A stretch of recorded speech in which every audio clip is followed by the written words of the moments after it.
बोलिए क्या हुई? विधायक दल की बैठक तो लगातार होती रहती है। अनफॉर्चुनेटली हमारे जो साथी कुछ बैठे हैं गुड़गांव हमारे शहर के अंदर, वो आते नहीं हैं, जबकि सबको मालूम है कि किस प्रकार का राजनीतिक माहौल बना हुआ राजस्थान के अंदर।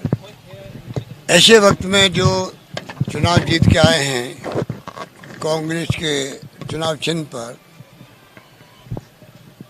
वो लोग आगे अलग जाके बैठ जाए। अगर कोई नाराजगी है तो एआईसीसी में जाके बैठते, अखिल भारतीय कांग्रेस कमेटी 24 अकबर रोड, पता है, पीसीसी में आके बात करते हैं। और इतने दिनों से वो वहाँ बैठे हुए अलग होकर के, अब भी मैं चाहूँगा उनको आना चाहिए मीटिंगों के अंदर। अब तो असेंबली बुला ली हम लोगों ने। अगर वो कांग्रेस के चुनाव चिन्ह पे जीत के गए हैं तो पहली ड्यूटी है कि सरकार के साथ में खड़े दिखे वो पब्लिक को भी। जनता उनके क्षेत्र में क्या सोच रही होगी कुछ सोच नहीं सकता, उनका एहसास अभी उनको है नहीं। जो जाएंगे तो मालूम पड़ेगा कि आप सरकार के माध्यम से काम करवाने के बजाय आप वहाँ जाके क्यों बैठे हैं, और वो बीजेपी की गोद में क्यों खेल रहे हैं।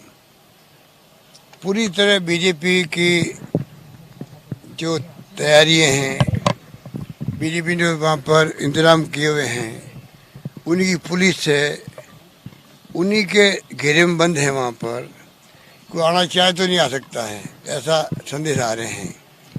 हमें तो मालूम पड़ नहीं रहा है, क्योंकि एसओजी जाती है वहाँ। जिन लोगों के खिलाफ केस बने हैं एसओजी के अंदर, एसीबी के अंदर, उनको अलाउ नहीं वहाँ पर। इनको हम क्या कहेंगे? फिर कहते हैं हम कांग्रेसी हैं, फिर कैसे कांग्रेसी हुए? तो ये स्थितियाँ सबके सामने हैं, पूरा प्रदेश देख रहा है, पूरा देश देख रहा है। पूरा खेल बीजेपी का है, ये पूरा खेल बीजेपी का है। और बीजेपी जो है उनको जनता माफ नहीं करेगी। 2 चुनाव जीत के भारी बहुमत से, कोई दो राय नहीं। और मोदी जी ने थाली बजवाई, मोमबत्ती लगवा दी, सब कुछ किया।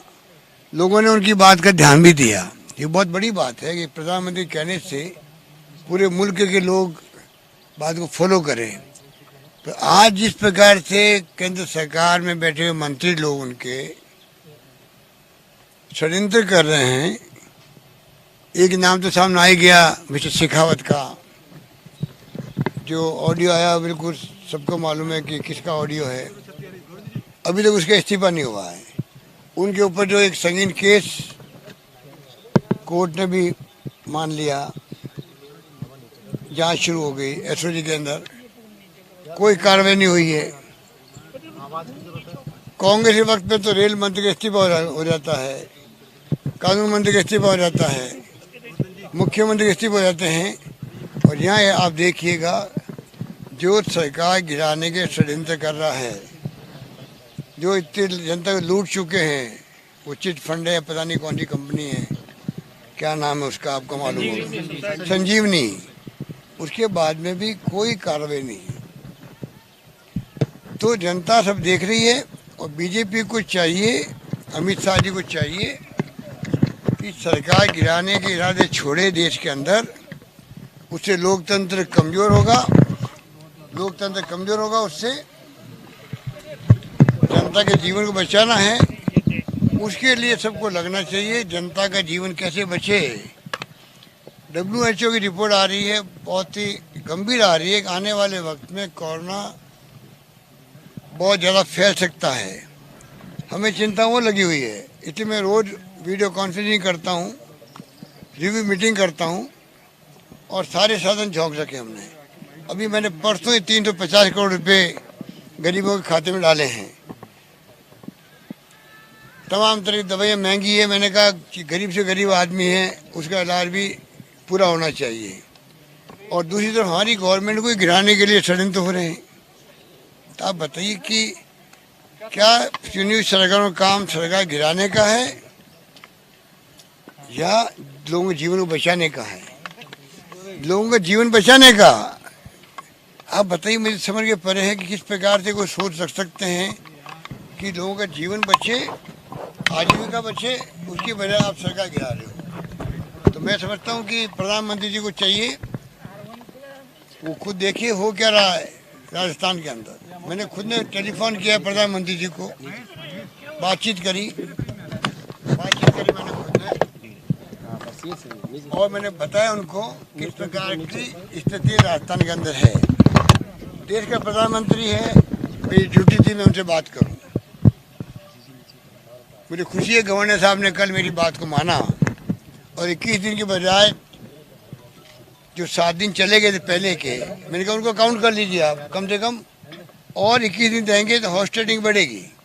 ये पूरा खेल डिले करने का इसलिए होता है जिससे कि बीजेपी ने हॉर्स ट्रेडिंग करने का जो ठेका ले रखा है और बीजेपी के बिहार पे जो हमारे खुद के पार्टी कुछ नेताओं ने ठेका ले रखा था, उसके माध्यम से हॉर्स ट्रेडिंग हुई है। सबको मालूम है, सबको मालूम है। इरादे क्या सबको मालूम है। कहते हैं हम, कई लोग कहते हैं हम बीजेपी नहीं जाएंगे। बीजेपी नहीं जाओगे, थर्ड मोर्चा बनाओ, तीसरी पार्टी बनाएंगे, जो षड्यंत्र किए गए हैं इसके मायने आप कांग्रेस छोड़ रहे हो वॉलंटरली। तो कानून इसके लिए क्या कहता है, वो संविधान में कानून में लिखा हुआ है। सुप्रीम कोर्ट जजमेंट क्या है सबको मालूम है कि कोई व्यक्ति अगर पार्टी छोड़ना चाहता वॉलंटरली तो उसके लिए क्या प्रोविजन है सबको मालूम है। फिर भी कानून की लड़ाई लड़के आप डिले करवा रहे हो। तो मैं समझता हूँ कि तमाम जनता को आभास है। और मैं आज फिर कहना चाहूँगा कि कर्नाटक, मध्य प्रदेश के बाद में जिस रूप में राजस्थान पर हमला किया गया है, राजस्थान में इनको मुंह की खानी पड़ेगी। और यहाँ हमारी एकजुटता है, सरकार हमारी पूरे 5 साल तक चलेगी, इनके तमाम षड्यंत्र विफल होंगे और पूरे देश में मैसेज आएगा कि राजस्थान के विधायकों ने हॉर्स ट्रेडिंग में परवाह नहीं करी, लोभ लालच में नहीं आए, ईमान के साथ रहे, ईमानदारी से रहे। और जो लोग गए हैं, मुझे पता नहीं उनमें से किन किन लोगों ने पहली किस्त ली है, कहीं हो सकता है कि लोगों ने किस्त नहीं ली हो।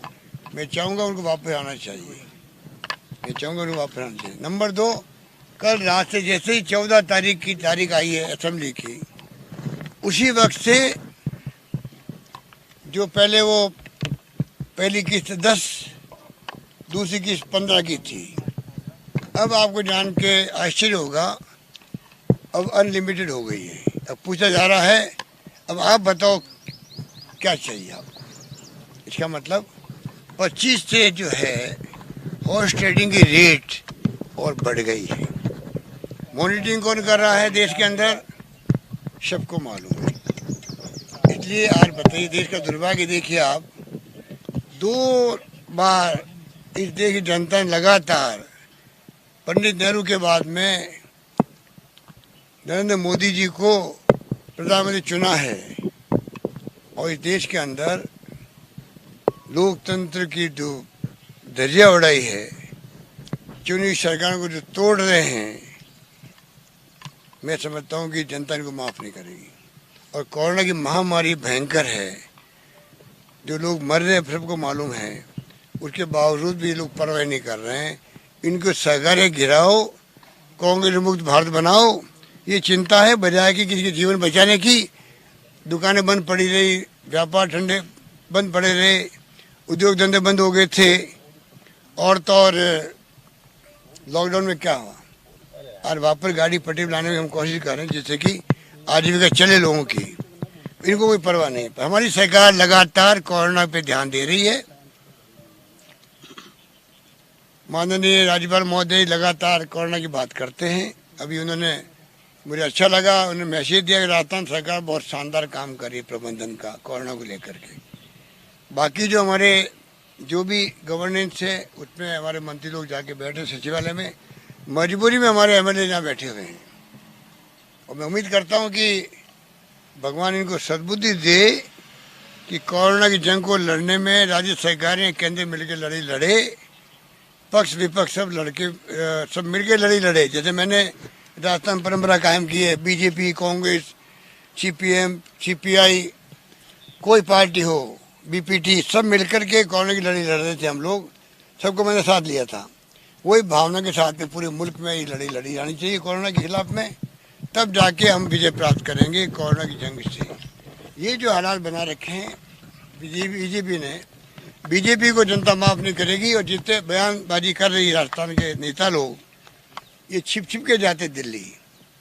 इनको पूछो, जब आप षड्यंत्र में शामिल नहीं हो तो आपको छिपके जाने की जरूरत क्या है दिल्ली के अंदर? आप कोई दिल्ली आना कोई बुरा तो है नहीं, आप जाओ, हाईकमांड से मिलो, वापस आओ, क्या दिक्कत है आपको? पर सब नेता छिपके जाते हैं, छिपके आते हैं, रात को जाते हैं, सुबह आके कहते हैं हम तो यहीं थे। झूठ बोलने की क्या आवश्यकता है? तो इसलिए हम इनको पूरा एक्सपोज करके रहेंगे। हम भी छोड़ने वाले नहीं इनको। हम चाहेंगे कि जनता के सामने एक्सपोज हो, पूरे प्रदेश में, पूरे देश के अंदर। जो लड़ाई डेमोक्रेसी को लेकर शुरू हुई है, एआईसीसी ने जो अभी स्पीक ऑफ डेमोक्रेसी की बात की गई, सेव डेमोक्रेसी की बात की गई है, 10 करोड़ लोगों ने साथ दिया उसका। 10 करोड़ लोगों ने साथ दिया। राजभवन पे बाहर धरने लगे पूरे देश के अंदर। एक्स्ट्रा ऑर्डिनरी रिस्पॉन्स मिले लोगों को मिला है। आम जनता जुड़ रही है प्रचारणों के अंदर। वो समझ गई है कि कोरोना की जंग की बजाय ये लोग सरकार को तोड़ने में लगे हुए। और रेट बढ़ा दी इन्होंने अपनी। हॉर्स ट्रेडिंग रेट बढ़ चुकी है राजस्थान के अंदर। कितने दे रहे हैं सर? मुंह मांगा दाम है। वो आपको पूछ रहे हैं, आप क्या चाहते हो? सर आप क्या चाहते हो? आपने माफ करने के लिए तैयार और कल रात से ही जैसे ही गवर्नर साहब ने 14 तारीख डिक्लेयर करी, इधर मीडिया ने चलाया होगा, उधर टेलीफोन लग गए लोगों के पास में। सर माफ। और वापस खबर हमारे पास आती है। वो खबर वापस आती है कि कौन फोन कर रहा है, क्या ऑफर कर रहे हैं। उनको पूछ रहे, बेहतर बता दीजिए आपको क्या चाहिए। पुराने रेट छोड़िए, नई रेट लाइए। 35 से 50 हो गए क्या सर? 35 से 50 कर दिए आने वाले थे। आने वाले जाने वाले मैं बात करता ही नहीं हूँ। फ्लोर टेस्ट होगा, अगर हम जाएंगे असेंबली के अंदर, जो बिजनेस एडवाइजरी कमेटी तय करती है बिजनेस को, वहाँ फ्लोर टेस्ट होना है, कोरोना की बात करनी है, या हमें आर्थिक स्थिति, जो स्थिति बनी है देश के अंदर, प्रदेश के अंदर कोरोना के लॉकडाउन के बाद में, उस पर बात करनी है। तमाम बातें हम लोग करेंगे। सर माफ करने की प्रवृत्ति आपकी रही है, तो क्या गुंजाइश बची है कि बार बार ये बात आएगी? ये तो बात हम कह चुके हैं कि अगर वो जाते हैं एआईसीसी के अंदर शिकायत करने के लिए, जाना चाहिए था वहाँ पर। वहाँ जो हरियाणा के अंदर बैठे उनकी बजाय जाना चाहिए इनको एआईसीसी के अंदर जाना चाहिए। अगर मुख्यमंत्री जी शिकायत है तो जाके वहाँ शिकायत कराए हाईकमांड को, कोई दिक्कत तो नहीं है। भाई खुला, मैं समझता हूँ कि जो रूप लिया उन्होंने, उससे पता नहीं वो चाहते क्या है। कांग्रेस के अंदर तो जैसे कोई वॉलंटियर मेंबरशिप छोड़ रहा हो, उस ढंग का माहौल उन्होंने बनाया है। और उसके लिए संविधान और सुप्रीम कोर्ट परमिट नहीं करता किसी को भी। सर हरीश साल्वे ने आज बहस भी की है बसपा विधायकों को लेकर के, और कह दिया कि मर्जर गलत है। जब बीजेपी मर्जर करवा रही है, वो तो 4 टीडीपी के 4 मेंबर पार्लियामेंट को राज्यसभा के अंदर रातों रात मर्जर करवा दिया राज्यसभा के अंदर। वो तो मर्जर सही है। और राजस्थान के 6 विधायक मर्डर करके कांग्रेस में, वो मर्डर गलत है। तो फिर बीजेपी का चाल चरित्र चला कहाँ गया, मैं पूछना चाहता हूँ। राज्यसभा में मर्डर हो वो सही है, या मर्डर हो वो गलत है। 2/3 बहुमत से कोई पार्टी टूट सकती है, अलग बन सकती है, मर्डर कर सकती है दूसरी पार्टी के साथ में। यहाँ 6 के 6 मर्डर हो गया है। तो मायावती जी की जो शिकायत है वो भी वाजिब नहीं है, क्योंकि मायावती जी के 2 विधायक अगर अलग होते तो शिकायत हो सकती थी उनको। क्योंकि 6 विधायकों ने खुद ने अपने विवेक से मर्डर किया, हमारी पार्टी में शामिल हो गए, उसके बाद कोई शिकायत वाजिब शिकायत नहीं है। मेरा मानना है कि मायावती जी को जो बयानबाजी कर रही हैं वो भाजपा के इशारे पे कर रही है। भाजपा जिस प्रकार से सीबीआई, ईडी, इनकम टैक्स का दुरुपयोग कर रही है, डरा रही है, धमका रही है सबको ही। आप देखो राजस्थान में क्या हो रहा है, क्या हो रहा है सबको मालूम है। ऐसा तो हमारा कोई देखा नहीं भाई। और मायावती जी भी डर रही है उनसे, मजबूरी में वो बयान दे रही है। तो ये मैं समझता हूँ कि वक्त बताएगा कि जनता, वक्त आने पे जनता झटका भी देती है, मालूम ही नहीं पड़ता है। तो बीजेपी जो है ये फासिस्टी पार्टी है, लोकतंत्र में इनका यकीन नहीं है, चेहरा पहने हुए खाली लोकतंत्र का सत्ता मारने के लिए। अब जो लोकतंत्र को खतरा पैदा हुआ है उसको मैं समझता हूँ कि मीडिया को भी आगे आना चाहिए। मैं फिर कहना चाहूँगा, मीडिया इस देश का डरा हुआ है, वो निष्पक्ष रिपोर्टिंग नहीं कर पा रहा है। और मैं उनको कहना चाहूँगा कि निष्पक्ष रिपोर्टिंग करे, बजाय कि संबंध होते हैं आपसी संबंध अच्छे होते हैं, दोस्ती होती है, वो अलग रखे अपनी जगह पर, सच्चे को सामने लाए, ये देश अपेक्षा करता है मीडिया से। सर आज तनाव मुक्त लग रहा है, मतलब सब कुछ अच्छा हो गया sir, all is well.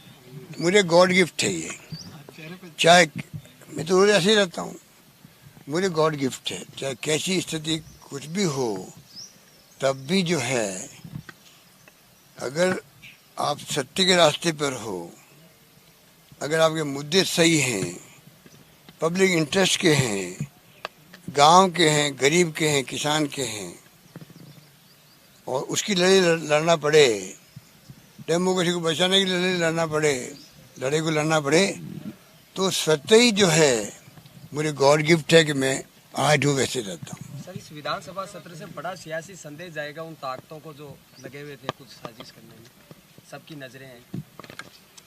Rajasthan देश की राजनीति का टर्निंग पॉइंट बन सकता है, बशर्ते कि मीडिया साथ दे। मीडिया खुद बाइस रहता है आप लोग, तो ये अच्छी बात नहीं है। आप देश में लोकतंत्र को बचाने के लिए पहले आप भी हो, मीडिया वाले भी हो, ये मत भूलो। हम तो अपना फर्ज अदा करेंगे और फर्ज अदा करते हुए हम लोग संघर्ष करेंगे और कामयाब होंगे। धन्यवाद। ओके।